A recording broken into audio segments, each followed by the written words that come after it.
Welcome back, Daily Show. Meg and Tyler in the studio. How are you? It's been a while. Oh, good. Hanging in there. That's all we can do. Right. How's life at Sacred Spaces? It is busy. It is still very good, very meaningful. Lots on the table. So, well, I was just telling you before we came back onto the show, it's really cool with a lot of, buzz and all the whatever filler words you want to use. There's a lot of noise, and it just seems like our police department and your guys' partnership's going fantastic, and really cool to see just them doing great things and you guys doing it with them too. Yeah, the partnership, I can't say anything better. I mean, it's just been open arms since the beginning and so hospitable and welcoming, and there are so many more things we can do, right? So it's just, you have to kind of just celebrate the small wins. And again, it's really unheard of kind of what we're doing. And so I don't want to downplay that. But there's also a point where you always wish that you could do more. And, with the team of one, I'm sure that gets a little tough. Well, there's a few more. Oh, now you have the there board is. now. Yeah. Well, I have the board, and then I have, Stephanie Terry is a licensed clinical social worker. Oh, wow. She does a lot of our fiscal grant management. We have our first full-time boots on the ground employee that we were able to hire since the last time I've been in to see you. No kidding. So we have a community resource navigator. Wow. Full-time, and hopefully we can keep her. We're working on sustainable grant funding, and you know how all that goes. But that's been fantastic because we have somebody that's available, Monday through Friday to be able to really walk alongside a lot of our clients. That's just great. And now, how long has that been? A full year now, or? No, not a full year.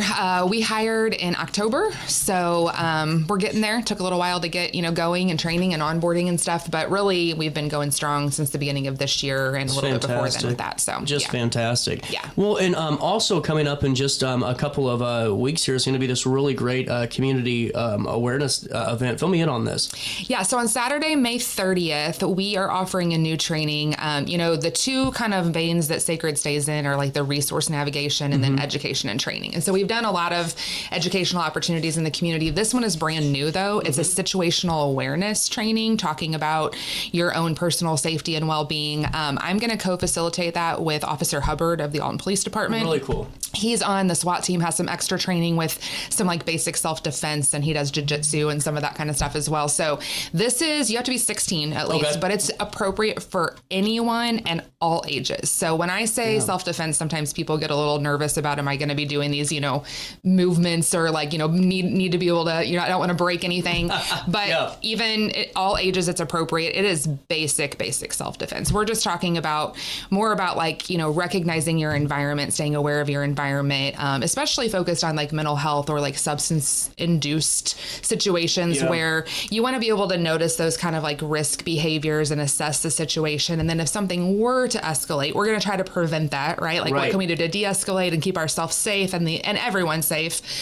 proximity, those types of things. But should something escalate, what are those basic tools that you can have in your belt, to keep yourself safe and the community safe? Well, and I'm sure that there's some really good visual cues that you guys will share as well, and all that good stuff. That's what's nice about doing this co-facilitation and working with them. You have officers that can bring a different element to that because of their experience, as well as my side of it with thinking about trauma and mental health and substance use and how we can have that compassionate angle. And, there's a lot of people that really want to do a lot of good.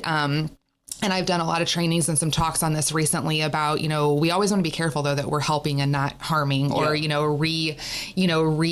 triggering trauma and things like that when we're trying to assist people. So it's nice to have like that understanding of how do we really help in those situations. Well, and too, I think it's a good especially in those, to have these conversations because, regardless of if you're in the situation or not, I think these are good self-reflection, Absolutely. Pieces too, because all of us handle high stress situations or maybe, just things that evolve out of nowhere, we handle them differently. And maybe we aren't trying to be aggressive, but it's just kind of how our body is. And that could maybe lead to a not so good situation, so to take count of those things. Yeah, I just recently did a talk at St. Paul's Episcopal Church, which is actually where we're hosting this training as well. Place, They're awesome. They've welcomed us, and they did a Lenten series with Chestnut on some becoming a recovery focused organization or congregation. And I did the final week of that, and we talked about some of those things to recognize in ourselves as well. just the language that we even use and how that can be, either escalating or de-escalating and just some of the general things that we wouldn't think about. Yeah. And then one thing that we try to do in all of our trainings is also bring it back to ourselves. So if you're coming to a training, the focus might be on how do I engage someone else? But at the same time, we're always talking about tools and resources for our own mental health, for our own well-being, recognizing some of those same things in ourselves, because we all have like trauma responses and those fight or flight moments, or we have high stress going on in our lives. And, this is not just for how do you engage someone in the community. It could be your own family. It could be your own coworker, like all of those types of things. Well, and it's always good to have those, I just kind of slow down days and reflection period days too. How do we register? On our website and on our social media, there is a QR code and there's also a link to register. I've always said like our Facebook page is kind of our go-to for like events. I know the police department shared it recently as well. So you can check out the APD page or you can check out the Sacred Spaces of Care Facebook page. And like I said, there's a QR code on the flyer itself.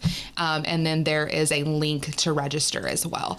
And like I said, we're limiting this to about 20 people. We want to keep our group. To be that way. Yes, exactly. So the first 20 to register, it is completely free of charge. We're trying to get sponsors and different things for our educational offerings so that participants don't have to pay.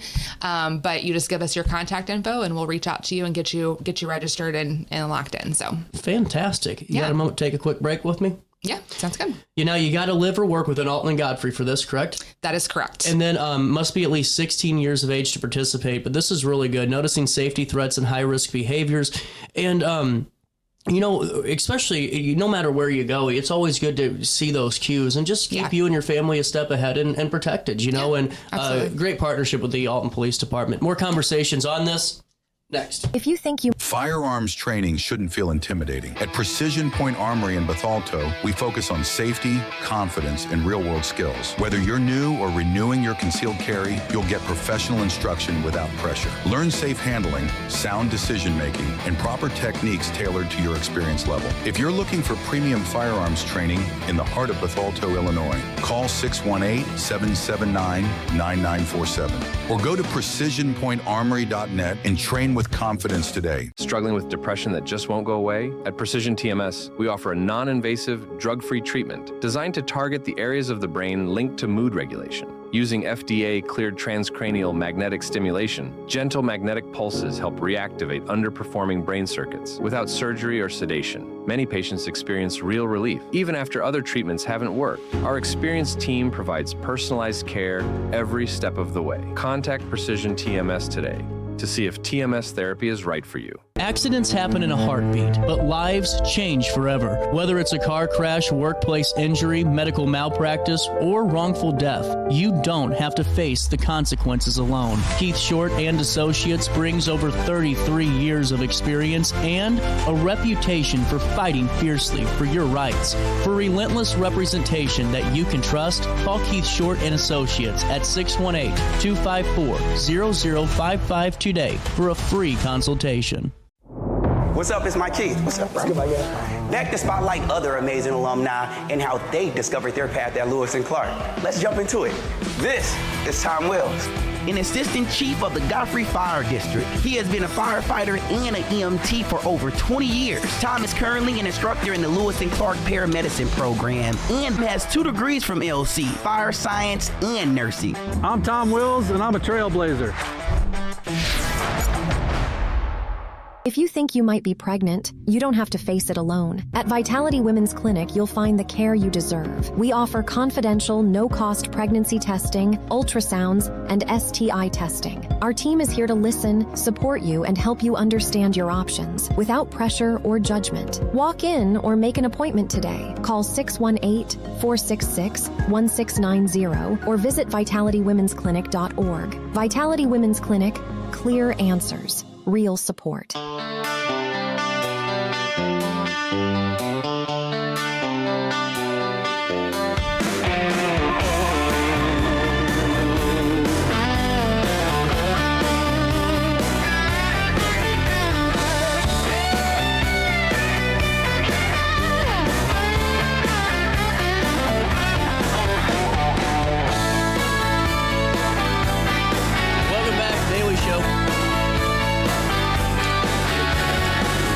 We're back with Megan Tyler, Sacred Spaces of Care. Coming up on May the 30th, this really good opportunity to the situational awareness event. And 16 years of older, Officer Hubbard will be with you that day as well. And we just connected you with the ways that you could sign up all through the Facebook page. Super easy to do so. Do you plan on having more of these type of... Absolutely. Yeah, we'll see how this first one goes. I would love for this to be maybe at least like a quarterly offering to the community, a few times a year. If we get a lot of interest, there's a lot of other educational trainings that we can do related to trauma, mental health, substance use.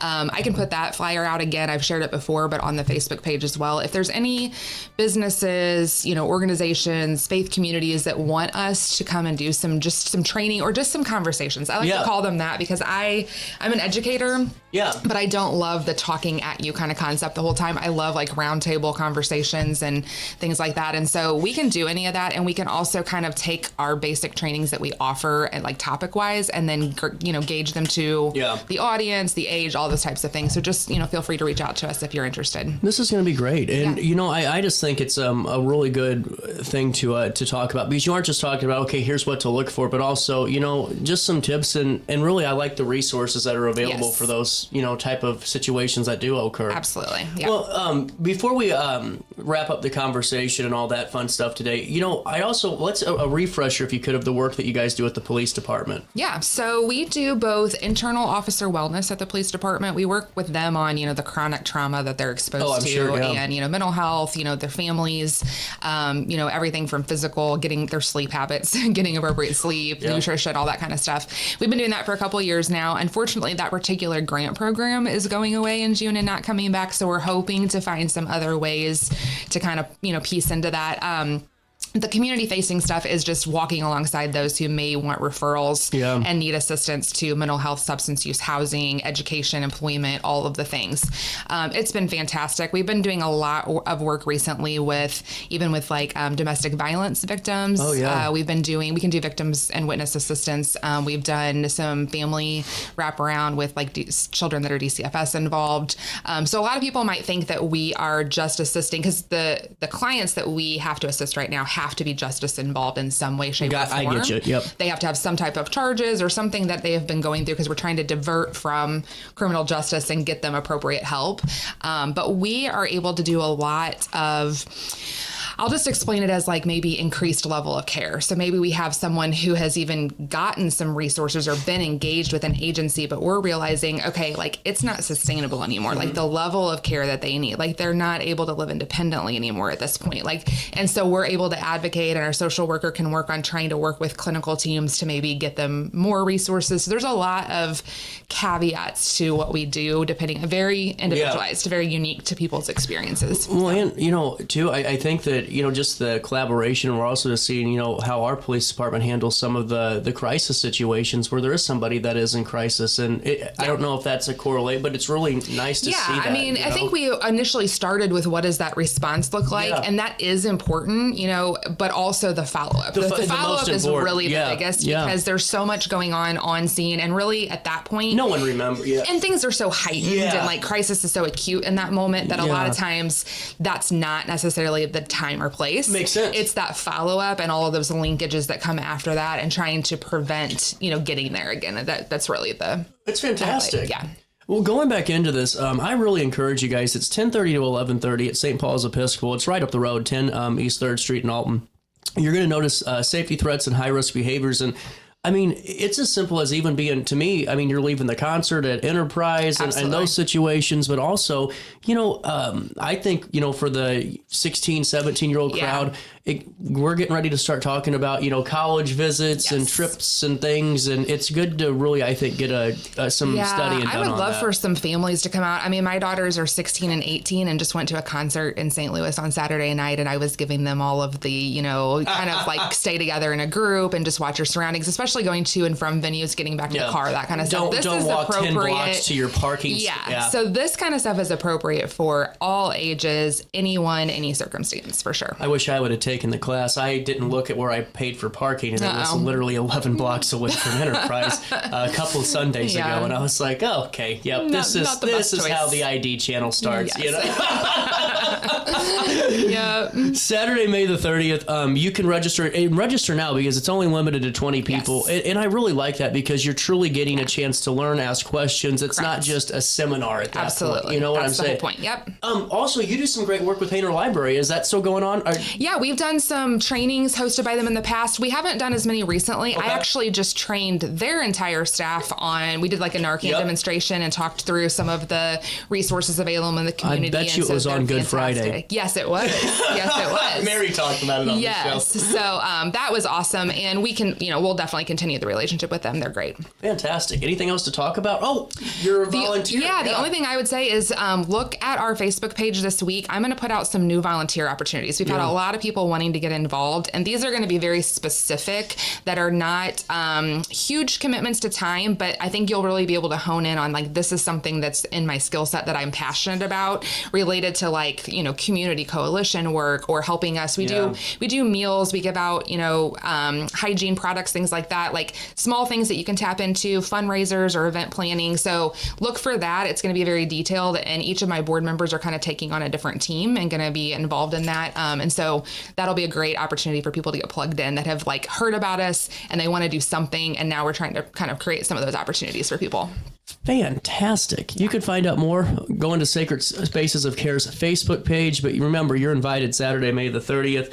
You can find out more information right there on the Facebook page or Sacred Spaces of CARE's website. Megan, anything else? I think that's it. There we go. Thank you so much. 10:25, a little